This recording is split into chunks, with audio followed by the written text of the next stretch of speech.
Welcome to X-Files Podcast, a podcast about breakups, broken hearts, and moving on.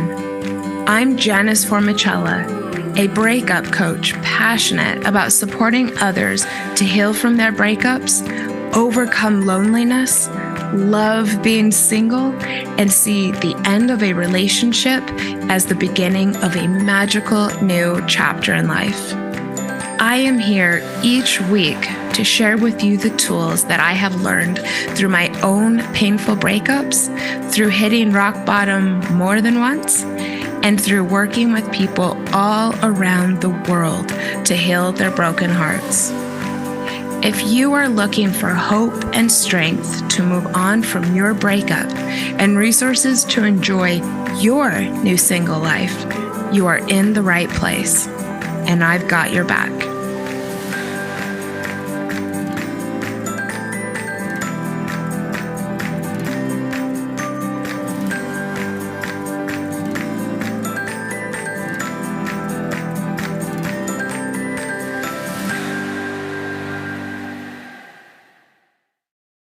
Hello, my dear listeners. Thank you for joining in for another episode of X-Files.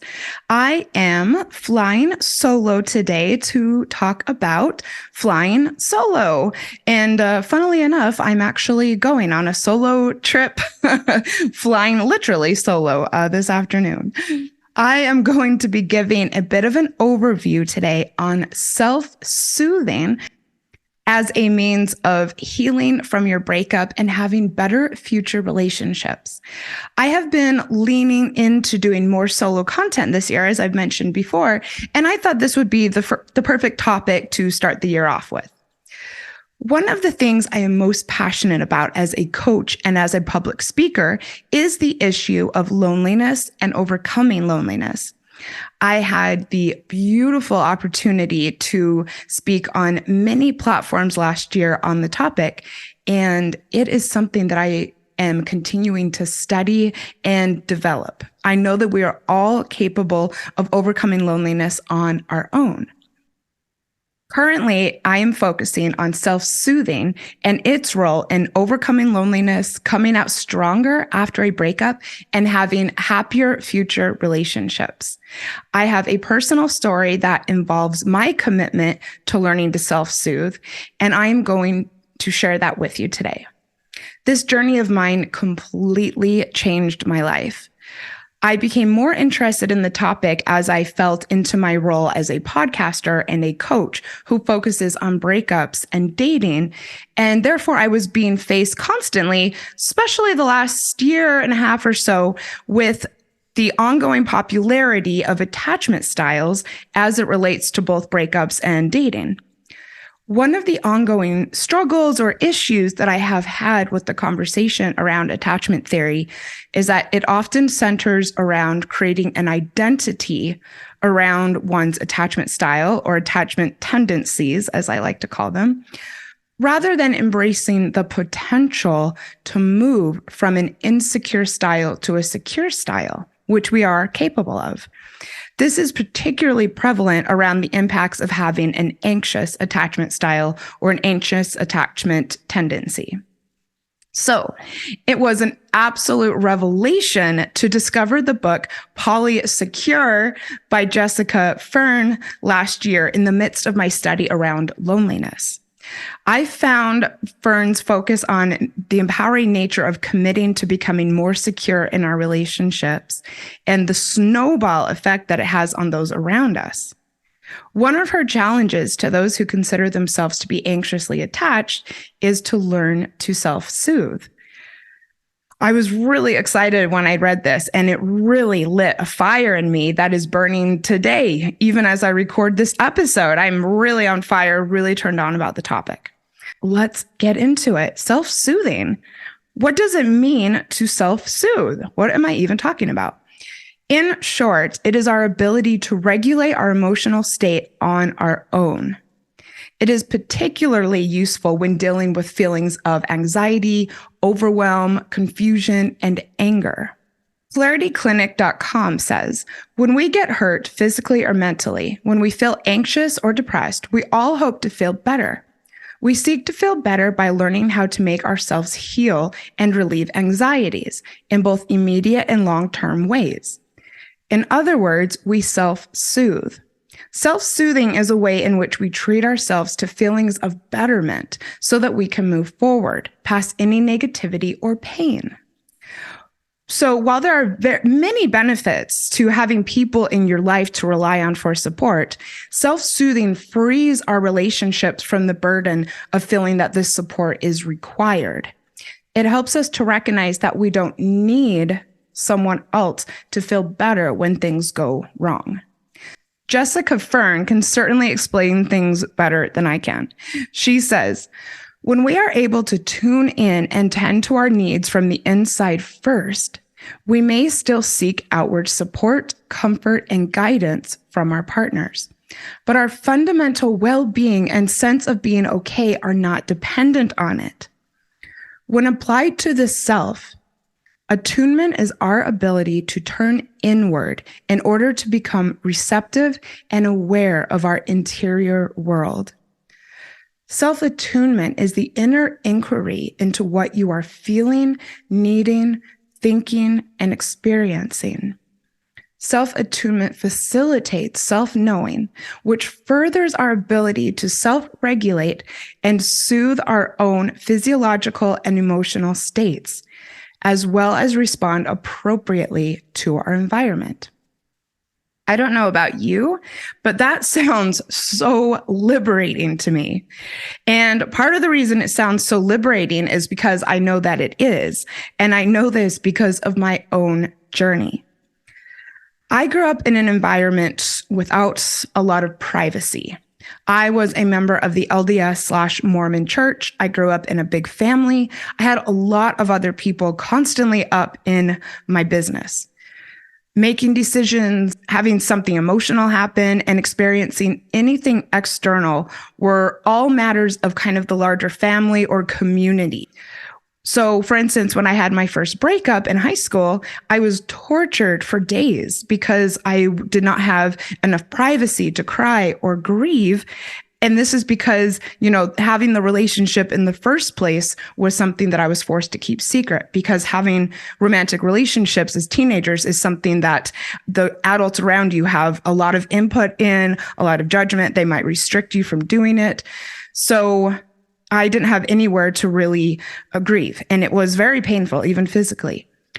Another example, the first time that I made out with a boy in high school, my close friends told their parents, who then told my parents, who told other parents. And before I knew it, it was common knowledge to everyone around me that I had done this, which, could have been a special thing with much better memories than I have of it today for that reason. So partially because of this dynamic, I never really learned how to look after my own shit. I met the man who would become my ex-husband at a pretty young age, and very naturally started going to him for any and all moral or emotional support I felt I needed for the next 7 years. There was hardly a bump in the road or a minor decision that I needed to make that I didn't rely heavily on his input to navigate. And I think it seemed normal to me at the time to do that. And I very first started to understand the impacts of living this way when I was in an abusive relationship shortly after my divorce. My partner at the time was an alcoholic, and living with him was utter chaos. I left and I went back so many times that I exhausted my support network. I remember calling a certain person in my life that I won't name here one day to talk about the most recent crisis, and completely having this person tell me off. They were sick of hearing about it. I ended the call and I just felt like I was trapped, just like trapped in the room, trapped in the relationship, trapped in the misery of it all because of the lack of external solutions that there were. After the relationship ended, I really had zero ability to look after myself, only because I had never learned how to do it at all. For the next 5 years of my life or so, I chased one thing after another that I thought would be the answer to the pain I was feeling inside. And I never looked inside for any of the solutions. I lost everything over and over again just to find myself with even less than I had when I had gotten divorced years earlier. So, after quite a bit of soul searching, I came to the conclusion that one of the solutions to turning my life around once and for all was to learn to be more self reliant, including emotionally self reliant. There are a lot of things that happened after that point that led to where I am today. But the main point is that once I developed the skill to self-soothe, I have been happier and I have had better relationships. Why is this? It's because there are many benefits to learning to self-soothe. One reason I am so excited about the topic is that the many benefits tie directly to also overcoming loneliness and the loneliness that many of us feel after a breakup because we're missing our partner and we don't have that same person to go to for support. By definition, self-soothing leads to a loss of loneliness because it gives us the ability to look after our own emotional needs rather than having our satisfaction be based on sharing each moment with others. Another reason self-soothing has benefits is because it allows us to bounce back from negative experiences in life because it creates space for us to discover what it is we need and how to give it to ourselves. Self-soothing is a great way to manage anxiety because it teaches us solutions to feeling overwhelmed that are easy to access because it's right here inside. This was huge for me. I went through a period of intense emotional instability that included trips to the hospital, calling people at all hours of the night, self-medicating, and more. Self-attunement has allowed me to live a more relaxed life because I know how to find the answers right here inside. Self-attunement has allowed me to live in a more relaxed state because I know how to find the answers right here inside. It has served me really well. In fact, I had something extremely upsetting and very unexpected happen recently. I happened to be with a close friend at the time, and still, once I felt I was beginning to, kind of freak out about it, I knew that actually having a bit of time to myself was the answer, and it was. And I actually did end up talking with a close friend who has been on this show before, Christine Lalonde. And it was fun to chat with her on the phone while I was chilling by myself, but more so because we were able to dish and talk about what was going on without the burden of me wanting her to solve the problem or make me feel better, because I had already made myself feel better. Self-soothing can help with breakups because it teaches us to make decisions that will be most helpful overall. Self-soothing helps with breakups because it helps us maintain no contact as we learn to take care of our own healing rather than putting a Band-Aid on our pain through communicating with the source of it, aka our ex. So, I'm sure that sounds wonderful to a lot of you. And you might be wondering how to do it, especially if this is something that you feel you've struggled with, or if you do feel anxious. And if you do feel anxious inside of your relationships, you might think that it's impossible. And if that is how you are feeling and you would like to learn how to recover from your breakup with self-soothing or become more secure in your dating life, please hit me up because this is something I work with clients on. Learning how to self-soothe is a process and it does not happen quickly. Our inability to self-soothe comes from years and years of doing things differently, and it's often rooted in our childhood. And so the way that we respond to stress may feel like it's very much a part of us and how we just are. But please listen to my overall point. Most of the time, this is something we can learn. We can rise above our patterns. We can toss out old habits. We can start again. Some of the techniques I currently use for self-soothing are what I might consider advanced and are not things that I did in the beginning of my journey. It's a matter of baby steps. Some of the things I did early in my self-soothing journey included standing up and pacing around the apartment when I felt overwhelmed and before I acted on my overwhelm, closing my laptop when work or planning was becoming too much.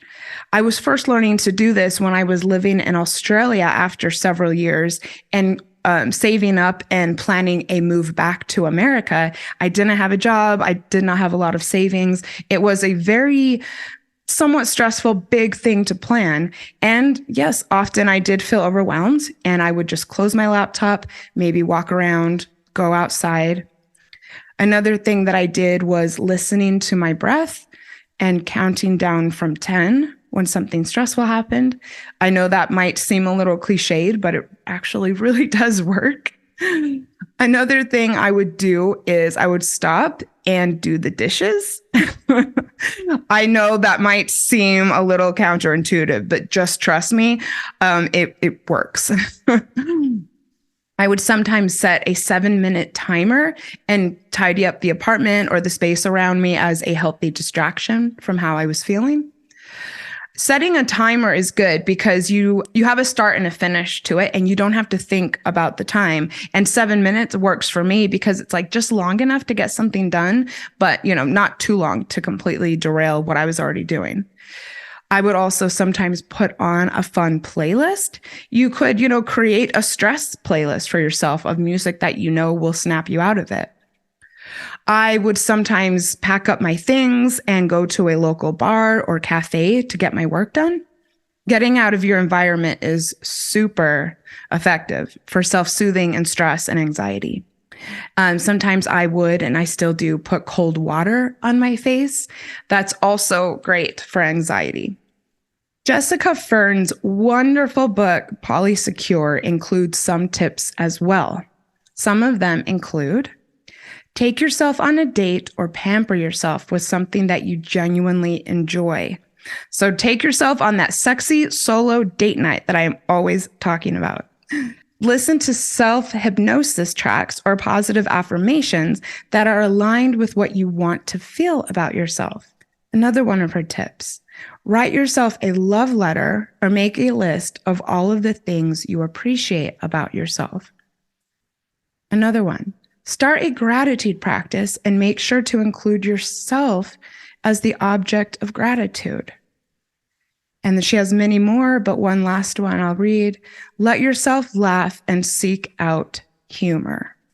Definitely check this book out if you are looking to have healthier relationships. I want to again emphasize that this is a work in the making. I know that especially when dealing with a breakup, that learning to self-soothe can feel impossible, and it can be a hard thing to commit to. So please don't think that I am full of shit if this doesn't happen overnight.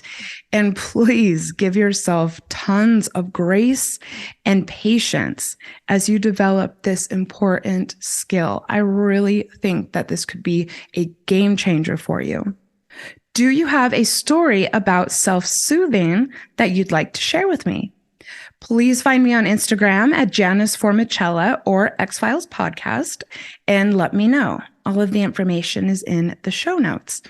I may use what you share in a future episode of X-Files, and that is because I will be doing more content on this topic this year, and I would love to hear from you about how it has impacted your life for the better and how you set new habits and patterns in life.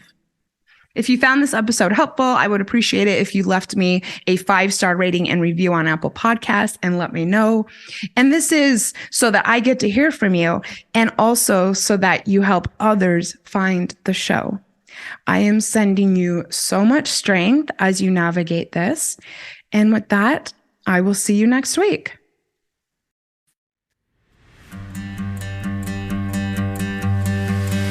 Thank you for listening to X-Files podcast. I sincerely hope that you found today's episode inspirational or useful. I would love to support you on your healing journey. All you have to do is send me a message through the X-Files Instagram account, and I will personally be in touch to get you started. Remember, if you are struggling with a broken heart, your feelings are temporary. I am sending you so much love and luck for the week ahead. You've got this.